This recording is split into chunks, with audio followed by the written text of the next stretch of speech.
फरागत की आरज़ू, एक फ़रेब या सुकून। फरागत की आरज़ू में ज़िंदगी को आसान, खुशहाल और मुकम्मल तस्वुर किया जाता है, जैसे बस एक बार सारे काम खत्म हो जाएं तो एक सुकून का सांस ले सकें। लेकिन क्या वाकई फरागत हमें वो सुकून दे सकती है जिसका हम ख्वाब देखते हैं? जिंदगी का हर लम्हा एक मानी रखता है, और जब हम जिंदगी को सिर्फ फरागत के इंतजार में गुजारने लगते हैं तो हम असल मानों में खुद को बर्बाद करने लगते हैं। ये समझना जरूरी है कि जिंदगी का हुस्न इसी सफर में है जिसे हम कोशिशों, नाकामियों और कामयाबियों के साथ गुजारते हैं।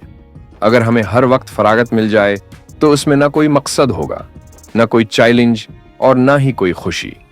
एक खिलाड़ी को खेल में खुशी मिलती है, एक लिखारी को लिखने में सुकून मिलता है और एक कारीगर को अपनी तख्लीक में तस्कीन मिलती है। फरागत की आरज़ू असल में हमारी जिंदगी से एक मानवियत छीनने के मुतरादिफ है। जब हम किसी चीज के लिए मेहनत करते हैं, इसमें अपनी सोच, वक्त और जज्बात डालते हैं, तब जाकर वो चीज हमारे लिए कीमती बन जाती है।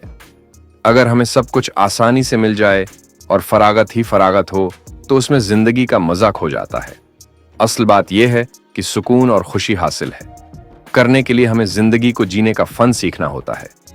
फरागत की आरज़ू छोड़कर हमें उस अमल से मोहब्बत करनी चाहिए जो हमें मकसद और खुशी फराहम करता है। ये हमारे वजूद को न सिर्फ भरपूर बल्कि बामानी बना देता है। लिहाजा फरागत का ख्वाब छोड़कर हमें जिंदगी की मसरूफियत को कबूल करना होगा, क्योंकि यही वो सफर है जिसमें जिंदगी की असल रंगीनी है।